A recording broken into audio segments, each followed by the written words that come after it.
For the people who watch me via YouTube and aren't my English teacher, this message is for you. If you're wondering why this video is a lot higher quality than any of my other videos, it's because it's for basically an English project that I'm working on. Well, I guess by the time you're seeing it, it's already done, but it's like this time capsule project sort of thing, and I'm basically writing a review on Minecraft. So, hope you enjoy. Minecraft, you've all heard of it. Who hasn't at this point? It's the best-selling video game of all time, beat out Tetris about a year ago. It's currently in 1.16.3, and honestly, just everyone and their mom has at least played this game once. Honestly, maybe their grandma may have had, who knows at this point. But I'm going to be reviewing Minecraft to see, is it as good as they say? Spoiler alert, it is, but, you know, I guess we're about to get into that. So now, a very important part of games is to really just hook the person that, you know, you want to play early on. For example, a lot of books have, you know, something called the hook, where they like try to hook the reader early on. In games, there's many ways to do it, basically. Way Minecraft goes is makes it simple and straight down to earth. As you can see on the image that's on the screen, you got your single player, you got your multiplayer, you got your Minecraft realms, you got your options in quick game. Super simplified, no, it's not cluttered. You got your cool, like, background scene that's based in the update that it's in. This is 1.16, so it's, you know, the new nether that just came out. But, you know, you got your title screen, says what version it is, and then it gives you that little splash text that everyone loves. You know, to really just make the player feel at home, to have, like, that new message that they read every single time they get on. Now, one of my favorite things about Minecraft is how the goals are pretty self-explanatory. For example, you can ask almost anyone who's heard of Minecraft. They tell you that you'd want to get diamonds if you were playing Minecraft. So, you know, really, it's to get good stuff, because it's a survival game.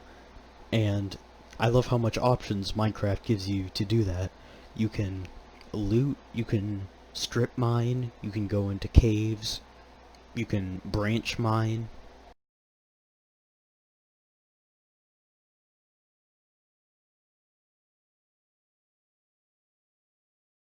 It just gives you so many options to explore.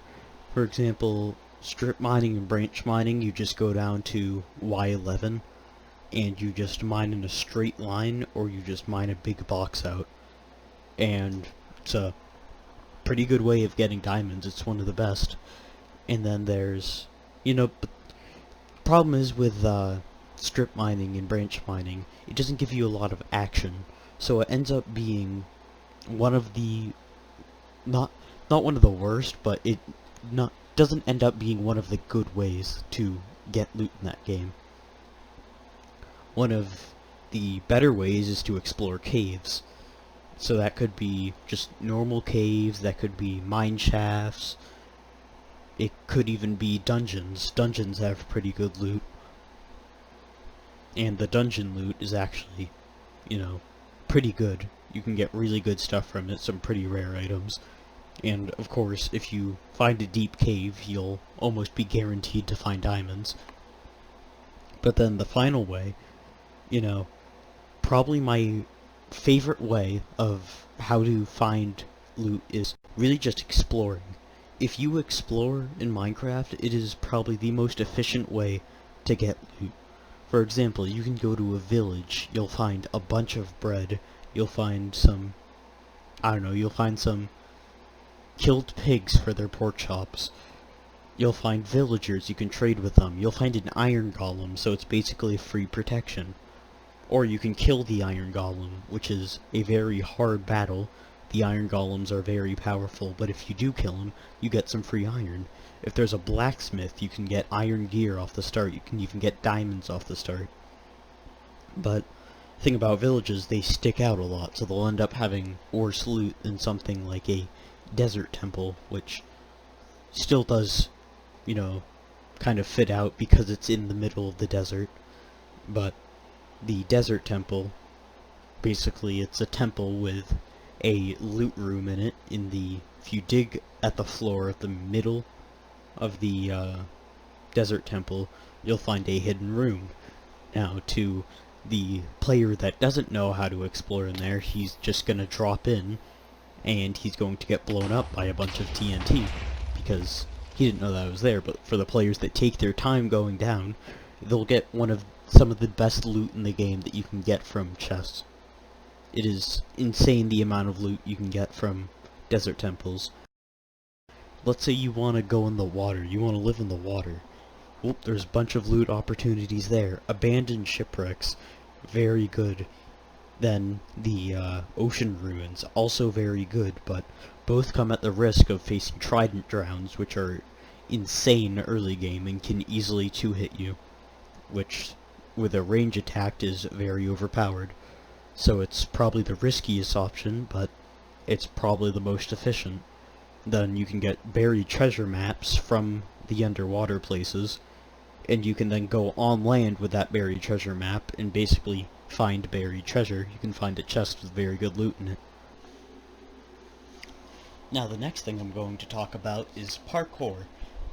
Parkour in Minecraft is like other games parkour, but in my opinion it is so much better. It just feels good to parkour in Minecraft. There's something about it that just feels satisfying. Like whether you're placing blocks under you when you're jumping over water, so you don't get slowed down by jumping into the water, or if you're jumping over, like if you're jumping from one ravine to the other side of the ravine, you're like placing a block right under your feet as you land. Using blocks and placing blocks incorporated into normal parkour is super satisfying and just feels good for the player. It is highly up for debate what is the most satisfying item to use in Minecraft. Now, you've got your fishing rod, you can use fishing rods to grab entities.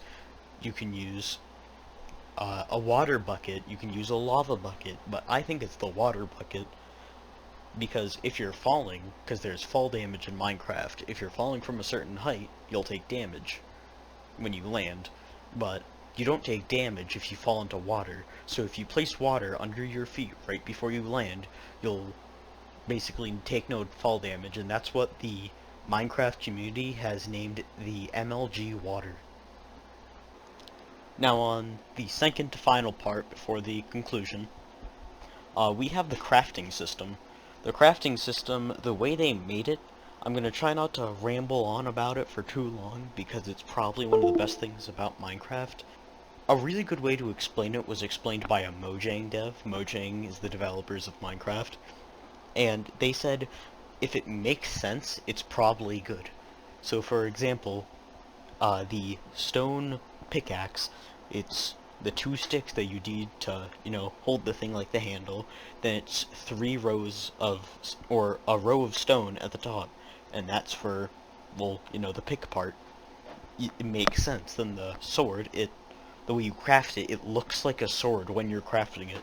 It doesn't make it seem like you're just putting stuff into the crafting table and it's just popping something out at you. It makes it feel like that's your sword that you just crafted. It feels like you made it. Now on to the final part before the conclusion. It is the glitches. So, yes, like all games have their flaws. I'll just be going over glitches and flaws in this. Really mainly, there's really only one flaw that I'm going to go over, and then I'm going to go over a bunch of, glitches in the game. So flaw, basically, in old versions of Minecraft, the Nether Fortress is a structure that spawns in the Nether, and is basically an integral part to beating the game. You basically need to find a Nether Fortress if you want to beat the game, assuming that you consider beating the game as beating the Ender Dragon. That's what a lot of people do, because that was the first boss added, so they kind of say that that's how you beat Minecraft, even though there's no really beating Minecraft. But there's people that like to speedrun Minecraft, and they really didn't like what Mojang did in the new update. They made Nether Fortress significantly more rare to find. They are super hard to find in the Nether, practically impossible to find now.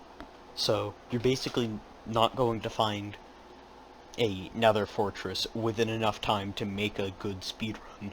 And of course that's a problem if it's, required to beat the game. It's a required step in order to beat the game.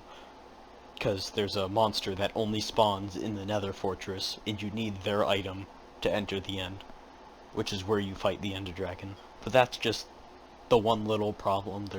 They're probably going to fix it soon. It's probably going to be a really outdated video in like 10 years. Hey, I'm adding this in after I've been putting the video together, and I just remember there's one more problem that's most likely going to get fixed again. There's an enemy in the Nether called a magma cube, and there's a biome where they tend to spawn a little bit too much. You can probably see the picture on screen. Yeah, that should say enough. Alright, moving on to the Nathan that you were listening to before. But one of the major glitches in Minecraft that I want to go over include the water bucket. So, as you heard, one of the major glitches in Minecraft include the bucket. Now, of course, the bucket, you need it to put water in for the water bucket, which, as I said before, is one of the most satisfying things to use in the game. And of course, people want to use that satisfying thing. But because the buckets are so glitchy, they work in very weird properties. And sometimes, when you grab a water source, it can glitch out, and it will save basically it will save the water's data. If you press L2 with a bucket in your hand, no matter what you have in your bucket, after you've gotten glitched like that with the water, it will always place water. For example, here's a clip of me getting the glitch, then picking up lava, going to place it back down on the ground, and it puts out water because I got the glitch from previously. And this glitch happens so often, I am not joking when I say it happens more often than it doesn't. I'm not exaggerating when I say that. It actually happens more often than it doesn't. So it makes it pretty infuriating to use the bucket. So hopefully that gets fixed in the future, because this is a time capsule project. So it's kind of about, talking to myself in the future. So hi future me, how's it going? So yeah, that's really the most that there is about the glitches that I'm gonna go over, because a lot of them are being patched constantly recently. For example, there used to be a boat glitch where if you were standing on top of a boat then stepped out onto land, you'd take max fall damage and die instantly. That's been patched recently. And then after they patched it, there was a glitch where you could use a boat to defy all fall damage, and it was easier to do than the MLG water. That was patched within about 3 weeks of it being released. So they're definitely getting more active on the patches.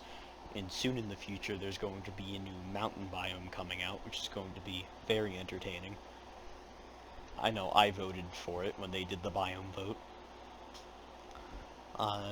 But yeah, that's really it for glitches. They've definitely been doing a better job at keeping up with patching glitches than they did before. It was definitely a lot worse before than it is now, which is why I think 1.16.3 is the best version of Minecraft that you can play. Now, in conclusion, Minecraft is a good game.